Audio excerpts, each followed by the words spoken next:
તમે મોડા નથી, તમારી ઋતુમાં જ તમે ખીલી રહ્યા છો. જો તમારી ઉંમરના લોકો સફળ થઈ જાય, તમે રહી જાઓ અને તમને એવું લાગે કે હું તો પાછળ પડી ગયો છું, તો આ વિડીયો અચૂક જોજો. આ વિડીયો તમારા માટે છે. નમસ્કાર દર્શક મિત્રો, આઈસીટી ફોર યુ ચેનલમાં આપ સર્વનું હાર્દિક સ્વાગત છે. હું કૃપેશ નાયક આઈસીટી ફોર યુ ચેનલમાં તમારું હાર્દિક સ્વાગત કરું છું. જો તમે જીવનમાં સફળતા, આત્મવિશ્વાસ અને પ્રેરણાદાયી વિચારો મેળવવા માંગતા હો તો આ વિડીયોને અંત સુધી નિહાળજો. તો ચાલો મિત્રો, આજે એક અનોખા અને દિલને સ્પર્શી જાય તેવા વિષય પર આપણે આગળ વધીએ છીએ. આજનો વિષય છે, તમે મોડા નથી, તમે તમારી ઋતુમાં ખીલી રહ્યા છો. એક બગીચામાં એક છોડ હતા, ઘણા બધા છોડ હતા, અનેક છોડ હતા. ગુલાબ, સૂર્યમુખી અને વાંસના પણ છોડ હતા. થોડા દિવસોમાં ગુલાબ તો સરે આમ બધાની દેખતા જેમ એટલું સરસ ખીલી ઉઠ્યું. સૂર્યમુખી પણ ધીરે ધીરે ગુલાબ પછી ખીલી ઉઠ્યું. પણ વાંસનો છોડ જમીનની બહાર જ ન આવ્યો. 1 વર્ષ વીત્યું, 2 વર્ષ વીત્યું, 3 વર્ષ વીત્યું, 4 વર્ષ વીતી ગયા. ગુલાબ અને સૂર્યમુખી અંદર અંદર વાતો કરે, લોકો અંદર અંદર વાતો કરે કે આ કેમ હજુ બહાર નહીં આવ્યું. લગભગ એ મૃતપ્રાય થઈ ગયું એવું લાગે છે. હજુ કંઈ નથી એમ કેમ થાય? 3 વર્ષ 4 વર્ષના અંતે પણ કશું હજુ પરિણામ નથી. અને ગુલાબે તો એની કમાણી કરીને પૈસા પણ રડી આપ્યા ખેડૂતને. સૂર્યમુખીએ પણ સોળે ખડાએ ખીલીને ખડખડાટ હસવા માંડ્યું. લોકો કહેવા લાગ્યા કે આ છોડ કદાચ હવે નહીં ઉગે. અને 5મા વર્ષે અચાનક વાંસ જમીનમાંથી બહાર આવ્યું અને થોડા જ મહિનાઓમાં 80 ફૂટ સુધી ઊંચી સપાટી પર પહોંચી ગયું. પ્રશ્ન એ નથી કે વાંસ 5 વર્ષ પછી કેમ ઉગ્યું. પ્રશ્ન એ છે કે 5 વર્ષ સુધી તે શું કરતું રહ્યું.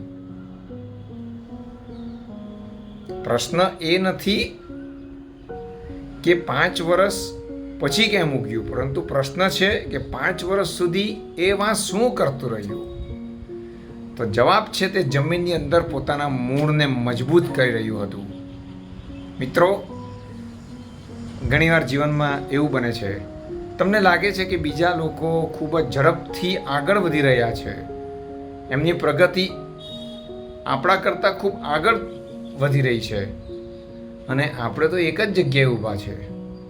પણ કદાચ તમારી અંદર કંઈક એવું બનાવી રહ્યું છે પરમ કૃપાળુ પરમાત્માનું એક ચક્ર, જે ભવિષ્યમાં તમને ઊંચાઈએ લઈ જવાનો પ્રયત્ન કરી રહ્યો છે.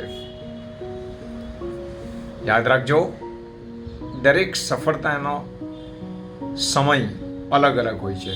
દરેક વ્યક્તિની સફળતાનો સમય પણ અલગ છે. મોડું થવું એ નિષ્ફળતા નથી. કેટલાક લોકો ગુલાબ અને સૂર્યમુખીના ફૂલની જેમ ઝડપથી ખીલી ઉઠે છે, તો કેટલાક સમય જાય છે પરંતુ વાંસની જેમ ઉપર આવી જાય છે. જ્યારે દુનિયા પરિણામ જોઈ રહી હોય ત્યારે પ્રકૃતિ મૂળ બનાવી રહી હોય છે, એ વાત ન ભૂલતા. જે લોકો રાહ જોતા મહેનત ચાલુ રાખે છે, તેઓ અગ્રિમ ઊંચાઈ પર પહોંચી શકે છે. પ્રખ્યાત લેખક માયા એંગલ્સ ખૂબ સરસ વાત કહે છે, we delight in the beauty of the butterfly. We delight in the beauty of the butterfly but rarely admit the changes it has gone through achieve that beauty. એટલે આપણે પતંગિયાની સુંદરતા તો જોઈએ છે, પરંતુ એ પતંગિયું સુંદર બનવા માટે ઘણું બધું સહન કરે છે. પરિવર્તન માટે જે સહન કરે છે તે લોકો ભાગ્યે જ જોઈ છે. જો આજે તમને લાગે છે કે તમે પાછળ રહી ગયા છો, તો તમે એક ઊંડો શ્વાસ લેજો અને પોતાની જાતને, પોતાના માઇન્ડને એક સેટઅપ કરજો. માઇન્ડ સેટઅપ કરીને કહેજો, હું મોડો નથી, કદાચ આ સમય તૈયારીનો છે.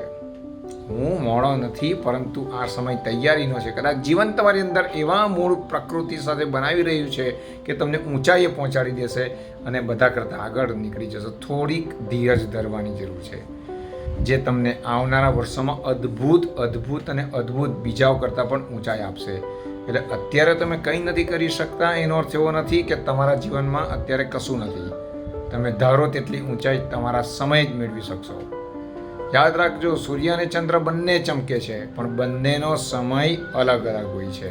તેથી જ ક્યારે પણ તમારા સફરની સરખામણી, યાદ રાખજો, ક્યારેય પણ તમારા સફરની સરખામણી બીજા સાથે ન કરો.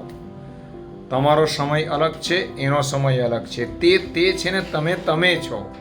તમારી પણ ઋતુ આવશે, તમે પણ ખીલશો, તમે પણ ગુલાબ બનશો, તમે પણ સૂર્યમુખી બનશો. પરંતુ કદાચ ઈશ્વરે નિર્મિત કર્યું હોય કે તમે તો વાંસ માટે, ઊંચાઈ આંબવા માટે આગળ વધવાના છો, તો થોડી રાહ જોજો. તમારી ઋતુ આવશે અને જ્યારે તમે ખીલશો ત્યારે દુનિયા તમારી સુગંધને યાદ રાખશે. આશા રાખું છું કે આજનો આ વિચાર તમારા મનમાં નવી આશા, નવી શાંતિ લઈને આવ્યો હશે. આજ માટે બસ આટલું જ. ફરી મળીશું એક નવા વિચાર, એક નવી પ્રેરણા, જીવનને નવી દિશા આપતા નવા સંદેશ સાથે. ત્યાં સુધી પોતાની જાત પર વિશ્વાસ રાખો, મહેનત ચાલુ રાખો અને તમારા સમયની રાહ જુઓ. યાદ રાખજો, તમારા સમયની રાહ જુઓ. ICT ફોર યુ ચેનલને સબસ્ક્રાઈબ કરવાનું ભૂલશો નહીં. જેમણે આ ચેનલ સબસ્ક્રાઈબ કરી છે તેમનો ખૂબ ખૂબ આભાર. અને જે નવા વ્યુઅર્સ છે તે પોતાની લાગણી વરસાવતા રહેશે એવી આશા રાખું છું. વિડીયો ગમ્યો હોય તો લાઈક કરજો અને હા, તમારા મિત્રો સાથે શેર પણ જરૂર કરજો અને કમેન્ટમાં લખજો, હું મોડો નથી, હું મારી ઋતુમાં ખીલી રહ્યો છું. સમય આવવાની જ હું રાહ જોઉં છું. હું પણ ખીલી ઉઠીશ અને ઉપર જતો રહીશ. બસ આજને માટે આટલું જ. જોતા રહો, હસતા રહો. Krupesh is here, not fear. Bye, take care.